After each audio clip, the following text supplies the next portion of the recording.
Hello? Hello, can you hear me? Hi, everybody. Welcome to Center for Jewish History. It's great to have you. This is going to be a very special program tonight. First of all, I want to thank Trey, who's our sound engineer tonight, doing a great job. Well, you haven't heard his work yet, so, you know. But no, it's really good. Let's see. Dan Blacksberg's here.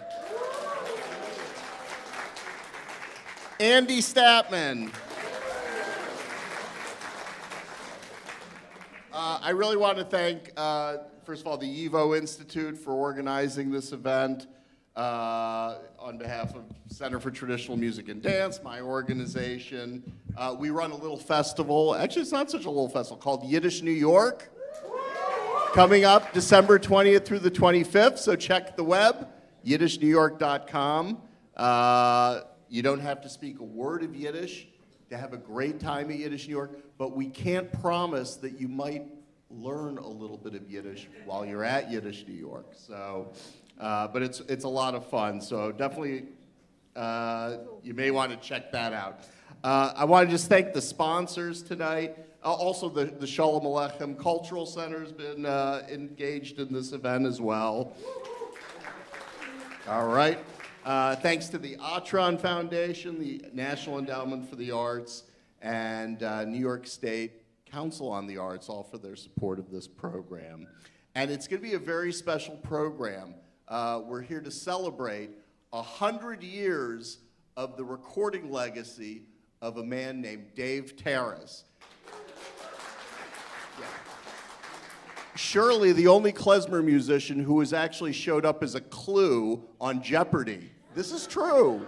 He was. Did anybody see that program? I flipped. Yeah. First of all, we have some special guests. We have some members of the Tarras family here. Raise your hand if you're part of the Tarras family. Now that is super exciting and a little bit daunting for us, and especially me, because I might say something and they're going to all fact check me. But no, it's so great to have them here. Let me just see. I think I don't want to say too much more. We're going to be talking a lot about Dave Tarras tonight, obviously. Oh, so this is his recording legacy. His first records were made in 1925 for the Columbia label. So that's why we're celebrating 100 years. And Dave, more than any other individual, was really the instigator of an American klezmer tradition that was different than the European tradition, really provided a distinctly American sound through his new compositions, the modes he used, some of the techniques, and his playing. And we're going to find out more about that because we have his main student here, Andy Statman, so which is a real honor. And that relationship between Andy, his partner Zev Feldman, and Dave Tarras really, back in the mid to late 70s, was kind of a relationship that was key to spurring what's now become an international revival of klezmer music and more widely Yiddish culture. So we're really grateful for Andy's work. There were other people also. There were other, Andy's very humble. He's saying there's other people involved too. Yes, there were, Andy, but you're still an OG of the klezmer revival, and let's all celebrate you for that. And let's hear some Dave Tarras music. Let's hear it for Pete Rushefsky.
Thank you very much.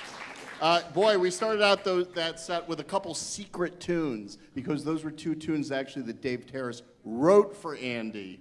Andy commissioned him. The first one. Oh, not Hebrew Dance, right. So you recorded Hebrew Dance, right? I never recorded that. Oh, you never recorded. Never mind. See, I got a lot of people to fact check me tonight. Not only Andy, I've got all the Tarras family here. I did record it. You did record it? No, I didn't. No, you didn't. Okay, never mind. Okay, but let's see. So Dave was born in 1895. Feel free to jump in, any of you guys over there, too. In a town called Ternovka in Podolia. This is in Ukraine. Kind of near, you might have heard of the city of Uman, which is a big Hasidic pilgrimage site. And the family name was actually Tarasuk, right? Tarasuk. And Dave's grandfather was also David, right? He was a bodchen. A bodchen is a traditional wedding poet. And Dave's father was Rachmiel. Is that right? Not even sure. Okay, I know I'm going back. Going back in the family memory. It is. And Rachmiel was actually a trombone player. So that kind of justifies our strange instrumentation tonight. Good, yeah. So actually, Dan, interestingly enough, is part of the Blacksberg family. His dad, Bob's back there. The Blacksbergs are part of the Brandwine family. Okay, so this is one of the other great New York clarinetists, and we're going to play some Naftula Brandwine tonight too. But this is about Dave. So Dave came to this country with Shifra, right, his wife, in 1921. He came to New York. He was a furrier. It was kind of a crazy escape story, really, from Ukraine. Spent some time in Romania and Moldova, which I think had actually a pretty big impact on his music, the music he would later create in New York. But by 1921, he came here. He was working first as a furrier, but pretty soon his musical talents were recognized. And he had then, went off between 1925 and 1978 was really his last recording that Andy and Zev Feldman organized through Center for Traditional Music and Dance.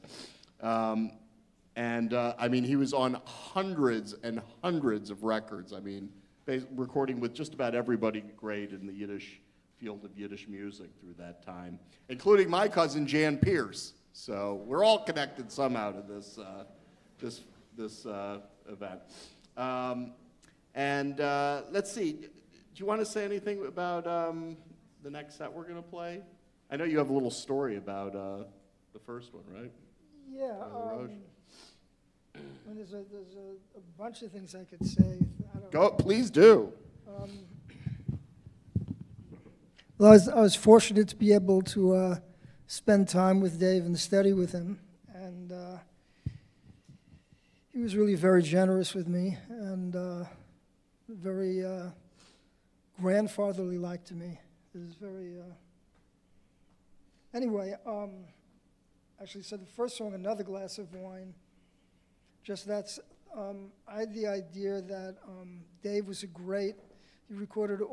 composed all these tunes or put his own stamp on pre-existing tunes that made them his own. Aside from the way he interpreted them, he created new parts for the tunes or different parts, variations. And he was a wonderful composer of traditional melodies. So I was going to do a recording, and it dawned on me, why not get sort of an honorarium for Dave, to have him write some tunes for these recordings. So it was Shanachie Records back then. I don't even know if they're around anymore. They started out as a traditional Irish label, putting out Irish 78s. You all know what you look like from the gray hair here. I think you know what 78s is. Yeah. 78. No, the reissues are 78s. Although they probably would have preferred to put out 78s if they could, just to be. But and recording, traditional Irish musicians. So we were the first non-Irish. Me and Zev Feldman were the first non-Irish group on there. So anyway. A little bit later, I had my own band, and they said, "Sure, let's get Dave to write some songs." And what it did was he wrote some songs for 2 records that I did, and it really got him back into writing. And he wrote a whole book of tunes. It was really, which is something I was hoping for to him, just get the juices going again. So anyway, this first song we called "Another Glass of Wine." Now, you guys know, but I never saw Dave drink wine. Did you guys? No, I never. I don't think I even had whiskey, schnapps. Yeah, but wine I never saw. But Dave was a bit of a romantic, I guess. So he, another glass of wine sounds better than another glass of schnapps. My dear, another glass of schnapps. So. And I remember with his second song we did, it's called the Hebrew Dance, that was recorded with a big band. I guess Sam Musica helped to arrange it, and it was on the Savoy label, which was actually putting out a lot of bebop at that time. I think they were in Newark, New Jersey or something like that. And I loved this tune when I heard it. There was like a big band sort of intro before, and then Dave did his thing and then exited, and they kept playing, you know, more jazz versions. So it was like sort of, you know, late swing, you know, stone cold klezmer, and then late swing with Dave doing a little thing at the end there. It was something tricky, so David had given me some clarinets to play, and they're Albert systems, they're the old German system.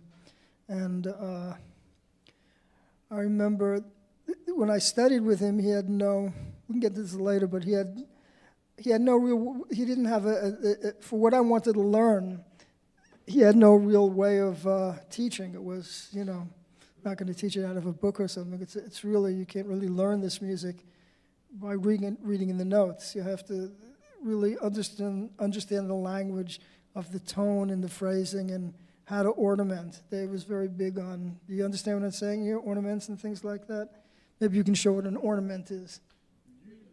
Misha? Okay, they know? Okay. Anyway, you're not talking back to me. You gotta talk. I'm gonna talk, you have to talk. It's a two-way street here. So Dave really actually showed me some sort of, for lack of a better word, trick fingering to make this tune happen. So those are just some memories of the tune. And the next tune we're going to play, Oil La Roche. So Oil La Roche, okay. So Dave made a point of telling me that when he was in Romania, this is a song he heard the lobster harvesters sing, I guess in the Black Sea. And to me it sounds like the first part might have even had lyrics, but the rest of the tune is, I'm sure, Dave's composition. And other things also is when you're playing vocal music on an instrument, sometimes it needs to be changed because it's not as effective on an instrument as when it's sung. So you need to adapt it to the instrument. So does anyone here know what Oil La Roche means? I have no idea. But Dave assured me it was only kosher lobsters that they were harvesting. Actually, I should tell you, talking about Dave coming. So Dave told me, he said he played mandolin and balalaika and was playing flute. This was when he was a kid. And he had an uncle, I don't remember the name, in Uman. So they were Monastericha Hasidim. And the Monastericha Rebbe was one of the first Hasidic Rebbes to come to America. And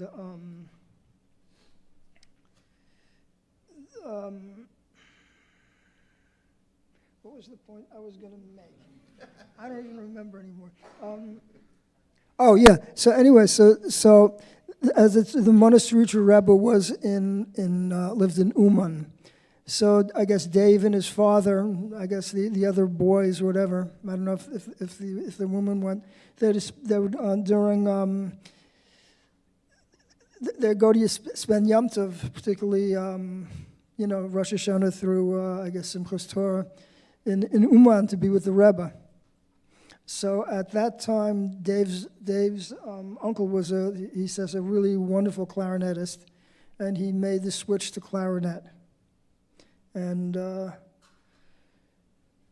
guess the Monastericha Rebbe was still in Uman at that time. But I remember, Dave telling me, because Andy says, there's a famous rabbi buried in Uman, which is, of course, Rabbi Nachman. And people go to be there, like 50,000, 60,000 people go there every year on Rosh Hashanah to daven there. So, yeah, so I guess it got crowded in Rosh Hashanah back then also. I'm talking too much. I'm going to have a glass of something or a bottle of something. Not schnapps, though. So. So this is Oil La Roche. Oil La Roche. So put on your fishing caps and Okay. No. Good sound. Good. It's a good cough.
So, Andy, how was it that you met Dave Tarras in the first place? But what, before I say this, Oh, go ahead. so that was called the Turn of Gesher. On his hometown, not from his by- hometown. Yeah, well, yeah. I mean, Or not at least named for his hometown. or a particular person named Cher who was from Turnivka. Maybe. Actually, the family actually came from a town called Tepluk. I don't know. Before they went to Turnivka, Dave might have even been born in Tepluk, or they moved there right before he was born. And Tepluk was a Hasidic town, and I was there, and I was actually looking in the graveyard there, see if I saw any Tarrases, but I didn't, from what I saw, but that doesn't mean what I saw is authoritative. I just was there for a little time. But they had, like, goats and cows walking around in there. a small little shtetl, almost, you know. Can you talk about how you met Dave in the first place? Yeah, Zev Feldman and I have been working together for a few years already, and we're playing some what we call klezmer music, and I was mainly playing mandolin and actually mainly mandolin, and we're doing some Persian tunes and Turkish tunes, and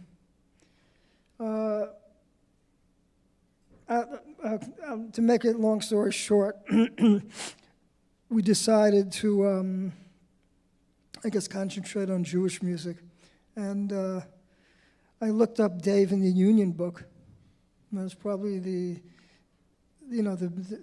best thing that happened to me from being in the Musicians Union, and was to find his name. And at that point, I was on the road most of the time, so when I was in town, I was living with my parents, which is way out in Queens and Bayside, and Dave was living in Canarsie.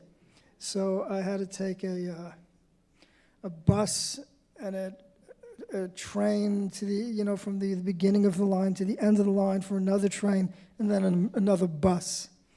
And then I got there. So was in Canarsie, I guess.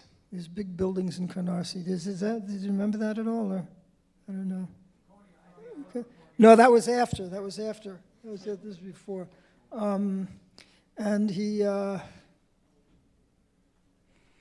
remember I spoke to him, and he said, so I came to him, and he was trying to, figure out, who was this guy, with slightly long hair, and, it didn't add up to him, So I'd learned one or two of his tunes on the mandolin and some of them on the saxophone, and I played them for him.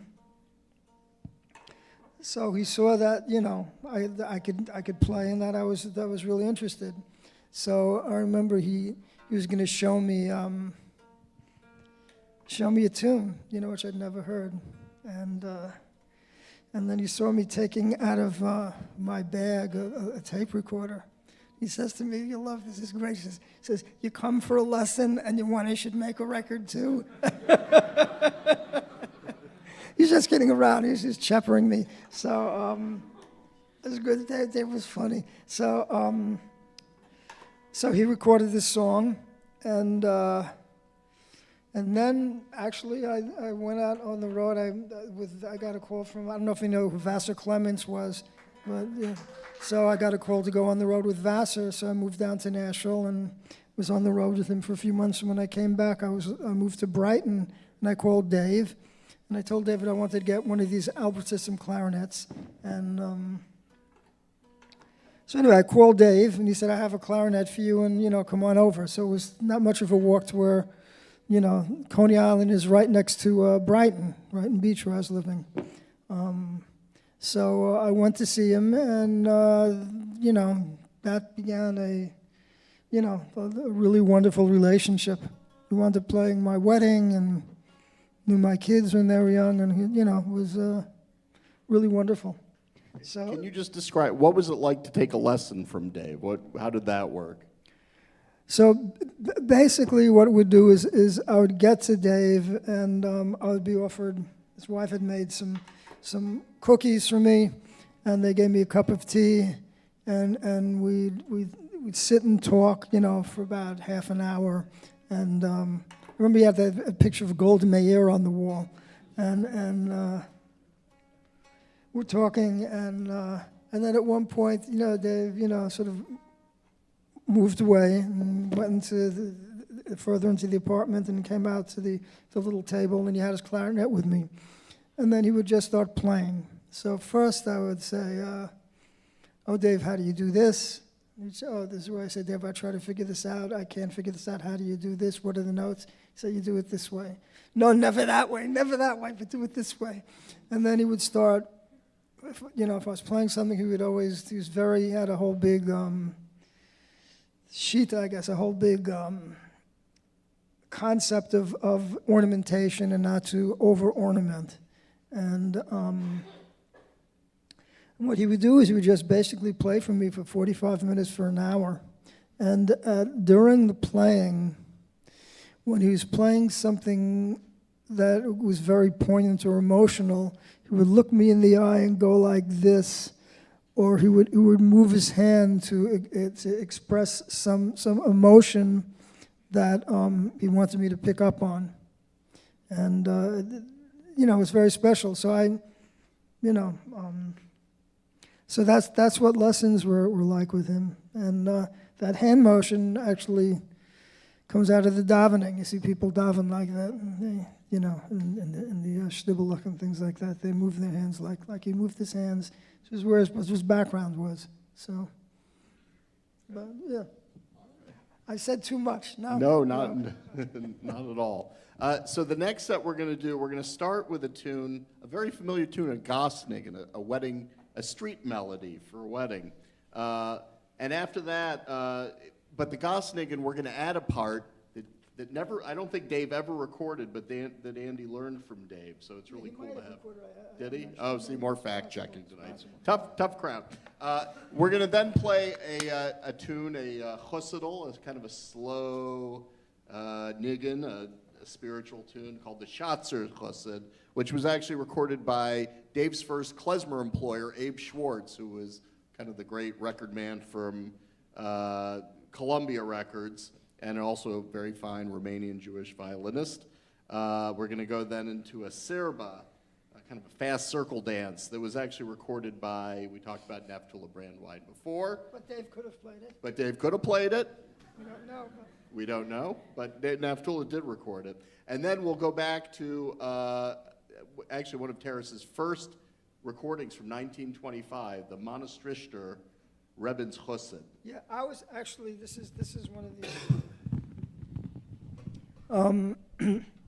I remember when I was about, I always liked, 78s, and I was about, 17, 18, and my parents lived in Bayside, so we used to go down to the basements to play music at some of the other kids' homes, and they had a bunch of 78s, and one of them was a Green Label Columbia, Dave Tarras playing the Monastrichter Rebens. It was the first song he recorded under his own name. It was very, very interesting, and actually a record on the Strong label by Abe Schwartz. Chuppetanz, yeah. So, memory lane here. Okay, we'll leave it at that for now.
Okay. Okay. Let's see. So, what was I going to say? You've been a great audience tonight. Have you had a good time listening to all this Dave Tarras music? Oh, does anybody have any questions for Andy or for the Tarras family or any of us about Dave Tarras or the music or anything like that? Yes, you have a question? What was his association with those rabbis?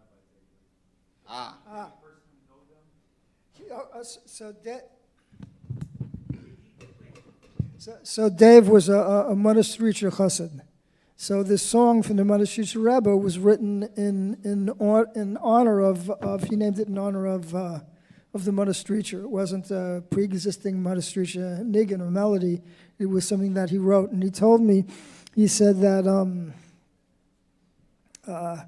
when he saw the Rebbe, because the Rebbe had come to America after he recorded the song, he said that the Rebbe came to him and was kidding around. He said, "Oh, so you're making money off my name?" So Dave, so he's just kidding. So Dave said, "Did you like it?" He said, "I loved it." So so that's and in fact, there's a Monastiricher Rebbe,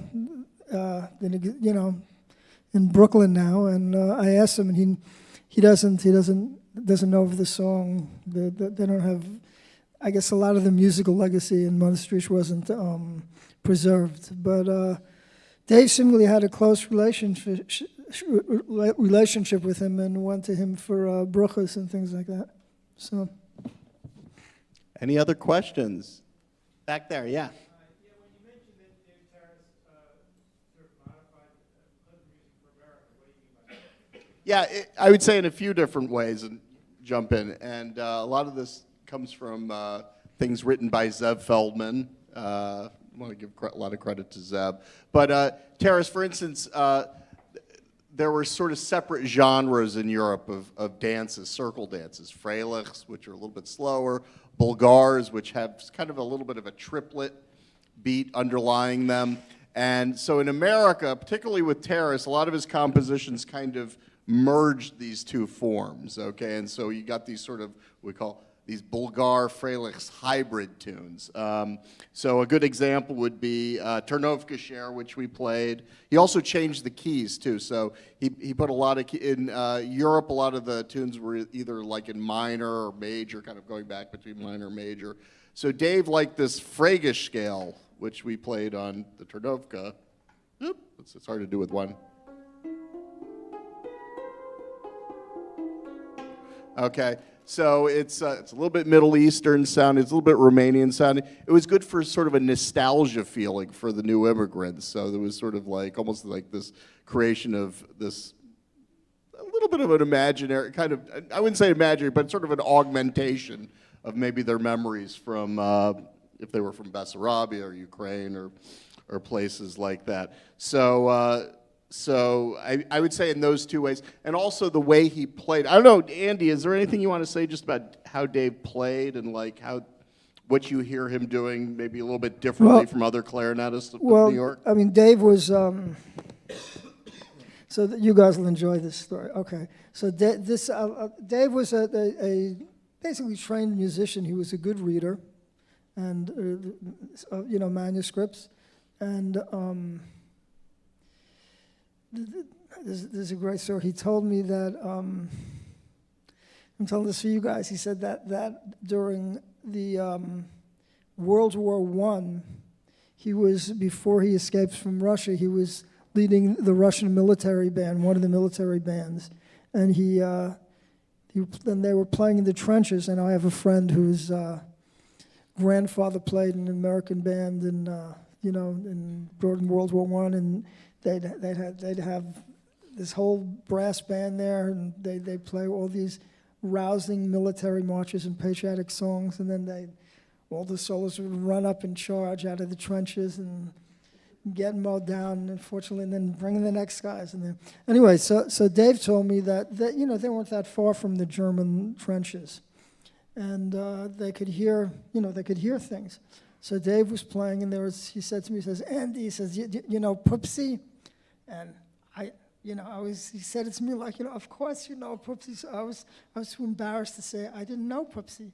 Does anyone here know Poopsie? No, everyone's silent. So I even looked up Poopsie, I couldn't find it. So anyway, he says, we played Poopsie so well that when we stopped, there were applause from the German trenches. But about his, playing style, Andy. Yeah. Playing style. Great anecdote, though. So Dave was a person who was always looking to improve his musicianship and grow. And I know he studied with Bellison, who was the principal clarinetist, I guess, in the New York Opera, and who also played in Albert System. And Dave was pretty much, as far as I know, the first, I would say, if not the first prominent player to make the switch from the C clarinet to the B flat clarinet. So a lot of players stuck with the C, but you know, others made the switch as well. Maybe Shlomka made the switch before him. I don't know, but Dave made the switch. I guess he found it to be maybe a fuller, more richer tone for what he wanted to express, and so that was one of his innovations. But Dave had big ears and would absorb music. Obviously, as a string player in Ternovka, playing balalaika and mandolin, he would pick up on all the Ukrainian and Russian melodies that were played in the string bands and things like that. And he had a wide knowledge. He heard a lot of Moldavian, Romanian music, actually what they came to be called continental music. He played a wide swath of music. In fact, he probably played music from the Great American Songbook as much, if not more, than he played Jewish music.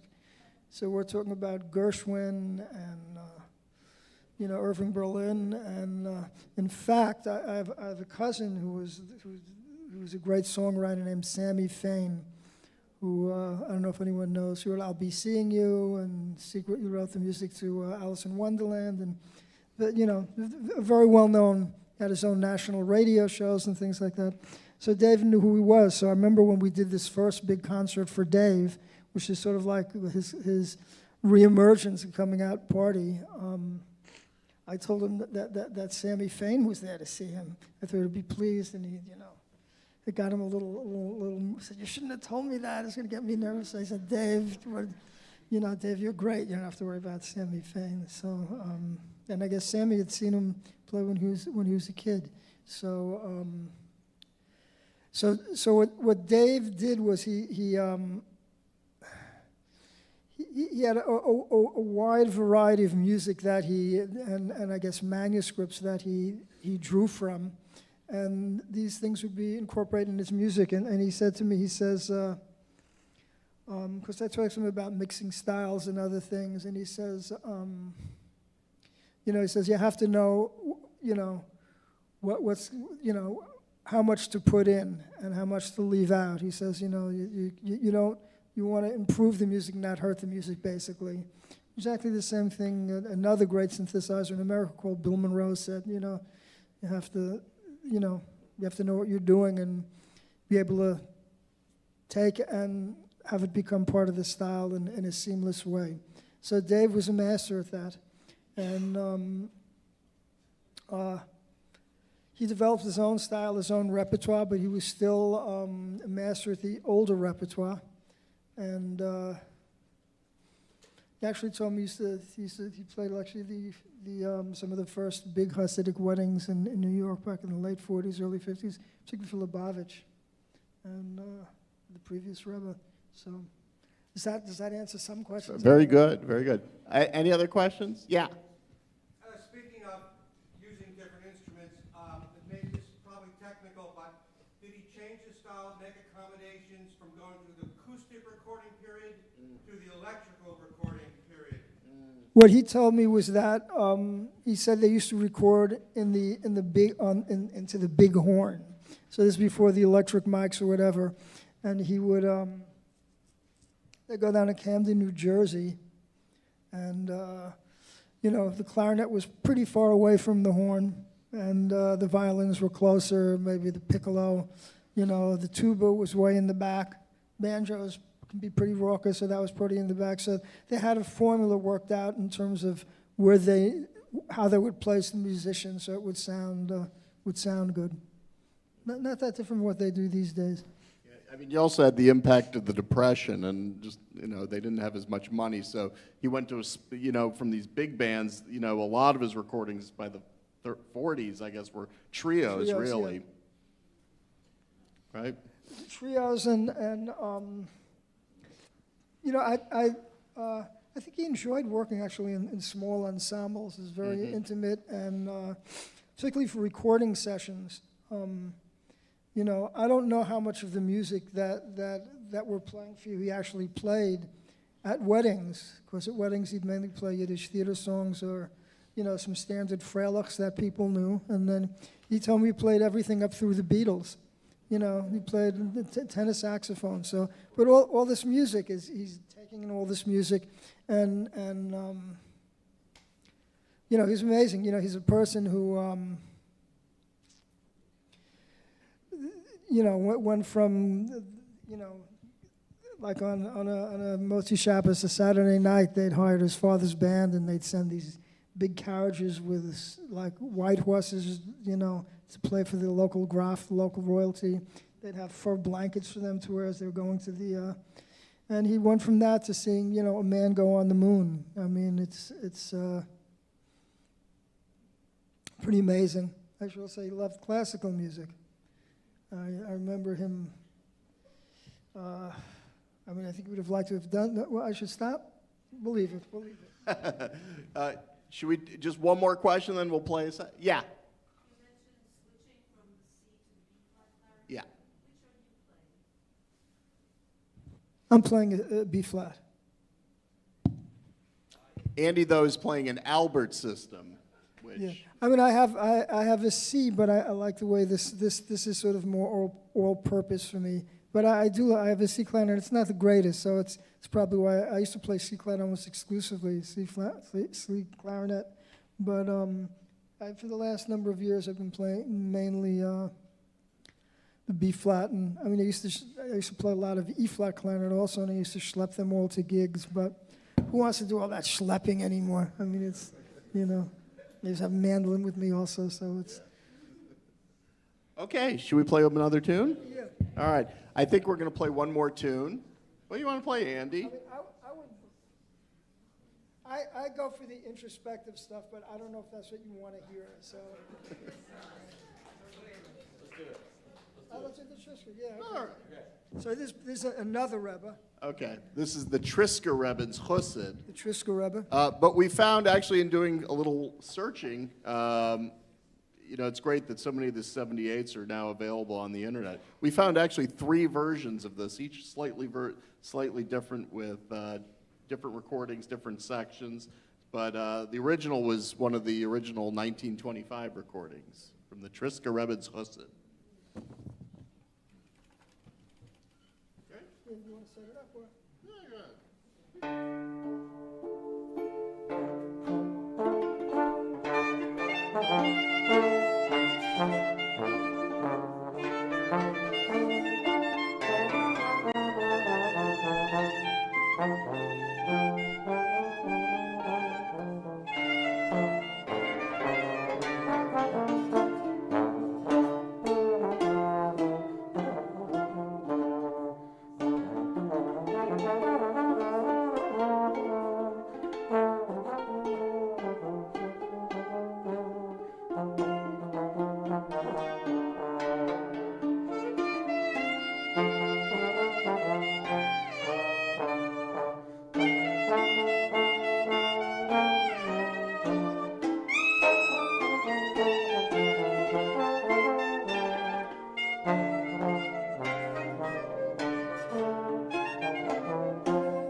Okay, thank you very much. You've been a great crowd. Thanks again to, thank you. Andy Statman, Dan Blacksberg, Pete Rushefsky. Thank you so much to Trey up in the box and to Yivo and Center for Jewish History. This has been great. Remember, Yiddish New York is coming up. If you like Dave Tarras music, we've got Michael Winograd is playing the Tance album, the Dave Tarras Tance album on December 17, right, Michael? 18, December 18 at Union Temple. So don't miss Michael Winograd plays Tance. Thanks so much. Thanks to the Tarras family for showing up tonight. All right.